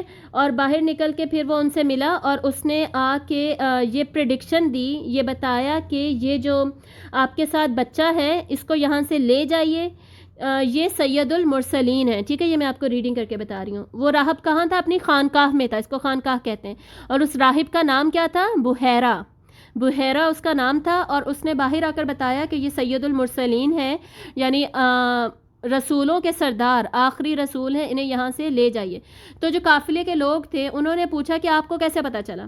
تو اس نے کہا کہ جب تم لوگ پہاڑ سے اتر رہے تھے تو میں نے دیکھا کہ جس قدر بھی درخت اور پتھر تھے نا وہ سب کے سب اس کو سجدہ کر رہے تھے, سجدے کے لیے اس کے آگے جھکے ہوئے تھے. اور یہ جو پوری حدیث ہے نا اس میں یہ بھی مینشنڈ ہے کہ اس وقت حضرت ابوبکر اور بلال بھی اس قافلے میں آپ کے ساتھ تھے, موجود تھے. تو پھر بحیرہ نے کہا کہ جی رومی فوجیں آ جائیں گی, وہ اس کو پکڑ لیں گی, تو آپ شام کی طرف نہ جائیں, آپ اس بچے کو واپس لے جائیں. تو وہ پھر آپ صلی اللہ علیہ وآلہ وسلم کو واپس بھیج دیا گیا. اب سارا قافلہ واپس گیا یا کچھ لوگ واپس لے کے گئے, لیکن البتہ واقعہ اتنا ہی ہے کہ آپ پھر واپس آ گئے. ٹھیک ہے. اب یہ واقعہ, اس واقعے سے ریلیٹڈ بہت ساری تفاصیل ہیں. ایک تو میں آپ کو یہ بتا دوں, آپ میں سے زیادہ تر لوگوں نے نا الرحیق المختوم ہی پڑھی ہوئی ہے یا تجلیات نبوت پڑھی ہوئی ہے. اس میں یہ واقعہ تفصیل سے لکھا ہوا ہے, اتنی ہی تفصیل سے جتنا کہ میں نے آپ کو بتا دیا. لیکن اس کے علاوہ جتنی بھی تفصیلی کتابیں ہیں نا, جیسے سیرت النبی علامہ شبلی نعمانی کی ہے, غلامہ سید سلیمان ندوی کی ہے, اور بھی بہت ساری کتابیں, ان سب نے اس واقعے پہ جرح کی ہے. ٹھیک ہے. امام الذہبی جو بہت بڑے امام تھے, اور امام ابو سعید ہیں ایک, اور اس کے علاوہ بہت سارے مزید علماء نے اس واقعے کو مسترد کیا ہے. یہ بہت امپورٹنٹ ہے بتانا, کیونکہ میں نے جیسے آپ کو بتایا کہ آپ لوگوں نے ایک ہی کتاب پڑھی ہے اور میکسیمم لوگ وہی کتاب پڑھتے ہیں, اس میں یہ واقعہ موجود ہے. اور انہوں نے بھی اس لیے لکھا کیونکہ یہ جامعہ ترمذی میں موجود ہے. لیکن ہمیں یہ جاننا بہت ضروری ہے کہ بہت سارے علماء نے اس واقعے کو مسترد کیوں کیا. ٹھیک ہے. اس لیے کیا کیونکہ جو عیسائی عالم تھے نا, عالم تو نہیں کہنا چاہیے, عیسائی بیسکلی جو اورینٹلسٹ وغیرہ ہیں, اور یہ جو کرسچن رائٹرز ہیں جنہوں نے آپ صلی اللہ علیہ وآلہ وسلم کی زندگی پہ ریسرچ کی, جیسے یہ سر ولیم میور ہے, یہ ڈریپر ہے, مرگولوس ہے کوئی, ان سب نے کیا کیا, ان سب نے اس واقعے کو لے کے اس کو عیسائیت کی فتح عظیم قرار دیا. ٹھیک ہے. یہ میں آپ کو کتاب سے بتا رہی ہوں. اور وہ سب کہتے ہیں کہ آپ صلی اللہ علیہ وآلہ وسلم نے نعوذ باللہ مذہب کے جو حقائق اور اسرار جو سیکھے نا, اسی راہب سے تو سیکھے. یہی تو ہے جس نے آپ صلی اللہ علیہ وسلم کو بتایا 11-12 سال کی عمر میں، اور آپ صلی اللہ علیہ وسلم نے جب اس سے سیکھ لیا تو اپنے عقائد اسلام کی بنیاد اس کے اوپر رکھی اور پھر لوگوں کو بتانا شروع کر دیا. ٹھیک ہے، تو یہ جو عیسائی جتنے بھی مصنفین ہیں نا، وہ اس روایت کو بہت زیادہ اچھالتے ہیں، اس کو صحیح مانتے ہوئے، اور پھر اس کو مذکور کرتے ہیں، اس کا ذکر کرتے ہیں، اور اس میں سے پھر یہ سب باتیں کرتے ہیں. ٹھیک ہے، اس وجہ سے یہ امام الذہبی وغیرہ جو ہے نا، یہ 7th سینچری کے، یہ اتنے زیادہ نئے نہیں، یہ پرانے اسکالرز ہیں، انہوں نے بھی اس واقعے پہ جرا کی، ایون آج تک کی جاتی ہے. آگے مزید اب اس پہ اعتراض کیا کیے جاتے ہیں. نمبر 1، یہ واقعہ مرسل ہے. میں نے آپ کو بتایا مرسل کیا ہوتا ہے. مرسل کا مطلب ہے کہ جو چین ہوتی ہے نا، جو آپ صلی اللہ علیہ وآلہ وسلم سے کنیکٹ کرے گی کہ اس نریٹر نے، راوی نے اس سے سنا، فلاں شخص نے فلاں سے سنا، تابعین نے صحابی سے سنا، صحابی نے آپ صلی اللہ علیہ وآلہ وسلم سے یہ واقعہ سنا. تو وہ جو صحابی والی جگہ ہے نا، وہ اس واقعے میں مسنگ ہے. ہر جگہ سے جہاں جہاں بھی یہ واقعہ رپورٹ ہوا ہے، وہاں سے صحابی والی جگہ کوئی صحابی کا نام مینشن نہیں ہے. اس کو کہتے ہیں مرسل. ٹھیک ہے، ایک تو یہ پرابلم ہے اس کے ساتھ. دوسرا، اس حدیث کے ایک راوی عبد الرحمن بن غزوان ہیں، جن پر کے جرح کی گئی ہے، اور ان کے بارے میں کہا گیا کہ یہ منکر حدیثین میں سے تھے. ٹھیک ہے، اور اس کے علاوہ یہ جو اس واقعے میں آتا ہے کہ حضرت ابو بکر اور حضرت بلال اس سفر میں شریک تھے، تو حضرت بلال اس وقت تک پیدا بھی نہیں ہوئے تھے. اتنا زیادہ ایج ڈفرنس تھا آپ صلی اللہ علیہ وسلم اور حضرت بلال میں. آپ صلی اللہ علیہ وسلم 10-11 سال کے تھے تو وہ ابھی پیدا بھی نہیں ہوئے، اور حضرت ابو بکر وہ بھی ظاہر ہے 10-11 سال کے تھے. تو وہ بہت سارے علماء کے مطابق وہ تو ضروری نہیں ہے کہ اس قافلے میں ہوں، اور وہ تو بنو ہاشم سے تھے بھی نہیں، ان کا قبیلہ بھی فرق تھا، بنو تمیم تھا، اور وہ بھی خود بچے تھے. تو وہ پھر اس بنو ہاشم کے قافلے کے ساتھ وہ کیوں جائیں گے اور کیسے جائیں گے. ٹھیک ہے، اور اس کے علاوہ اس حدیث کے اخیر راوی کچھ کتابوں میں ابو موسیٰ اشعری کو لکھا گیا ہے رضی اللہ تعالیٰ عنہ، جو کہ واقعے کے شریک بھی نہیں تھے. تو جب وہ واقعے میں شریک نہیں تھے تو وہ پھر یہ واقعہ کیسے بیان کر سکتے ہیں. ٹھیک ہے، تو اس بنا پر اس واقعے کو مرسل اور معسل کہہ کر پھر بہت سارے علماء نے اس کو مسترد بھی کیا ہے، کیونکہ ادروائز یہ کرسچنز اینڈ اورینٹلسٹ کیا کرتے ہیں، وہ اس واقعے کو بیس بنا کے غلط باتیں کرتے ہیں. اور صرف یہ بات نہیں ہے کہ وہ لوگ غلط باتیں کرتے ہیں، اس میں یہ بات بھی ہے کہ اگر ایسا تھا، اگر یہ واقعہ ہوا، پھر تو آپ صلی اللہ علیہ وسلم کو بھی آلریڈی پتہ تھا کہ جی میں کوئی رسول ہوں، مجھے کوئی اسٹیٹس ملنے والا ہے. تو جب آپ پر پہلی وحی نازل ہوئی تو پھر آپ کی حالت اتنی زیادہ ایسے پریشانی اور حیرانی والی کیوں تھی؟ پھر آپ فوراً کیوں پسینہ میں شرابور ہو کر گھر گئے اور فرمایا کہ مجھے چادر اڑا دو؟ ٹھیک ہے، تو آپ صلی اللہ علیہ وسلم کو تو آلریڈی آپ کو تو ویٹ کرنا چاہیے تھا کہ میرے ساتھ کچھ نہ کچھ ایسا ہوگا، مجھے کچھ ملے گا. اس کے علاوہ اگر قافلے کے لوگ تھے سوال پوچھنے والے کہ اچھا آپ کو کیسے پتہ چلا یہ سید المرسلین ہے، اور اس نے بتایا کہ جی اس وجہ سے، تو پھر تو قریش کے لوگوں کو بھی انتظار ہونا چاہیے تھا، خصوصاً ابو طالب کو تو انکار کرنا ہی نہیں چاہیے تھا. ان سب کو تو فوراً اس واقعے کی بیسس پہ ہی ایکسیپٹ کر لینا چاہیے تھا کہ ہاں یہ تو ہمیں آلریڈی پریڈکشن ملی ہوئی تھی. ان کے دماغ تو مینٹلی انہیں ریڈی ہونا چاہیے تھا اس واقعے کو ایکسیپٹ کرنے کے لیے، کوئی مسئلہ ہی نہیں ہونا چاہیے تھا انہیں اس واقعے کو ایکسیپٹ کرنے میں. ٹھیک ہے، تو ایسے بہت سارے پوائنٹس ہیں جس کی وجہ سے امام الذہبی، اور جیسے یہ میں نے آپ کو بتایا علامہ شبلی نعمانی ہیں، علامہ سید سلیمان ندوی ہیں، اور امام ابو سعید ہیں، اور بہت سارے امام ہیں، علماء ہیں، جنہوں نے کہ اس واقعے کو تنقیدی نظر سے دیکھا ہے. ٹھیک ہے، اور اس کے اوپر اپنی دوسری رائے بھی دی ہے. اب ہم نے کیا کرنا ہے، ہم نے یہ دونوں باتیں بیسکلی ذہن میں رکھنی ہے کہ اس واقعے سے ریلیٹڈ دونوں پوائنٹ آف ویو ایگزسٹ کرتے ہیں، یہ ہم نے ذہن میں رکھنا ہے. اور اگر کوئی ہمیں فیوچر میں ملتا ہے ایسا شخص جو کہ اس واقعے کو بیسس بنا کے خدا نخواستہ آپ صلی اللہ علیہ وآلہ وسلم پر الزام لگاتا ہے، تو اب ہمیں آنسر پتہ چل گیا، ہم ڈیفینڈ کر سکتے ہیں. ٹھیک ہے، ڈیفینس میں آپ یہ بتا سکتے ہیں کہ جی یہ واقعہ تو آلریڈی ضعیف ہے، اور ضعیف کیوں ہے، اس وجہ سے. سند کیوں ضعیف ہے میں نے آپ کو بتا دیا. حدیث کے آپ یاد رکھیے گا ہمیشہ 2 پارٹس ہوتے ہیں. ٹھیک ہے، پہلا کہتے ہیں سند یعنی chain of narrators, and second is متن یعنی ٹیکسٹ، اس حدیث میں کہا کیا جا رہا ہے. تو یہ جو پرٹیکولر حدیث ہے سند میں بھی ضعیف ہو گئی، سند میں، اور متن بھی اس کا ضعیف ہے، اس میں بھی ہمیں کچھ غلطیاں مل گئی. ٹھیک ہے، تو یہ ہم پوائنٹس ذہن میں رکھیں گے، اور جب ضرورت پڑے تو ہم انشاءاللہ ڈیفینڈ کر سکتے ہیں. اور اس کے بعد یہ ہمارا لاسٹ واقعہ تھا 12 سال تک کی عمر تک کہ ہمیں یہی واقعے ملتے ہیں، واقعات، اس سے علاوہ ہمیں کوئی واقعہ نہیں ملتا. اس کی کیا وجہ دیکھیں، ہمارے پاس جو مکی دور ہے نا، مکی دور کو کرونالوجیکلی جب ہم ارینج کرتے ہیں ان کمپیریزن ٹو دا مدنی دور، تو مکی دور کا 1 والیوم بھی نہیں بنے گا، اور مدنی دور کے کتنے آلموسٹ 5-6 والیومس بن جائیں گے. کیوں؟ کیونکہ وہ ڈیفینیٹلی ہجرت کے بعد کے ہیں، اور ہجرت کے بعد کے واقعات میں کیا تھا؟ فتح، کامرانی، قوت، طاقت، سٹیبلٹی، یہ سب زیادہ تھا. تو انسان یا پھر مورخین، یہ انسان کی نیچر میں ہے کیا کہ جب فتوحات ملتی ہیں، جب اچھا وقت آتا ہے اس کو زیادہ لکھا جاتا ہے. ٹھیک ہے. اب مکی دور میں آپ صلی اللہ علیہ وسلم کو جب رسالت نبوت مل جائے گی نا، ایون اس کے بعد بھی 13 سال بنتے ہیں مکہ کے. نبوت ملنے کے بعد 13 سال کی اتنے اکاؤنٹس ہمیں نہیں ملتے جتنے کہ مدینہ کے 10 سال کے ملتے ہیں. ٹھیک ہے. اور اس کی وجہ یہی ہے، مکہ میں ظلم و ستم کی داستانیں زیادہ تھیں، آگے جا کے انشاءاللہ ہم پڑھیں گے. تو ان کو ایک سرٹن لیول تک ریکارڈ کیا گیا. ٹھیک ہے. اور ویسے بھی اگر ہر کوئی اپنے ظلم کی ہی بات کرے جائے، وکٹم ہی بنتا رہے، تو اس کو کیسا فیل ہوگا؟ بیسکلی وہ خود ہی بیچارہ ڈپریشن میں ہی چلا جائے گا. تو ہر کوئی بیسکلی اچھے حالات کو، اچھے واقعات کو اور اچھے ٹائم کو یاد رکھنا پسند کرتا ہے، اور پڑھنے والے بھی اسی کو پسند کرتے ہیں کہ ہم زیادہ سے زیادہ اس کے بارے میں جانیں.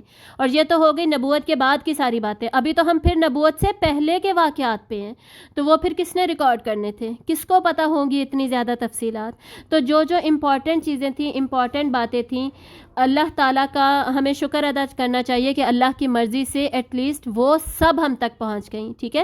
تو اگلی کلاس میں ہم انشاءاللہ اسٹڈی کریں گے آپ صلی اللہ علیہ وآلہ وسلم کا عملی زندگی میں آ جانا.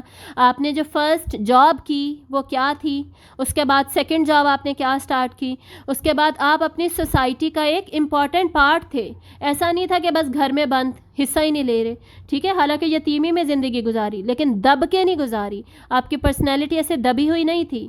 تو ہم نے یہ بھی دیکھنا ہے کہ ہم اپنے بچوں کو کتنا ایکسپوجر دیتے ہیں، انہیں سوسائٹی کا کتنا پارٹ بناتے ہیں، ہم سوسائٹی کا کتنا پارٹ ہے. ٹھیک ہے.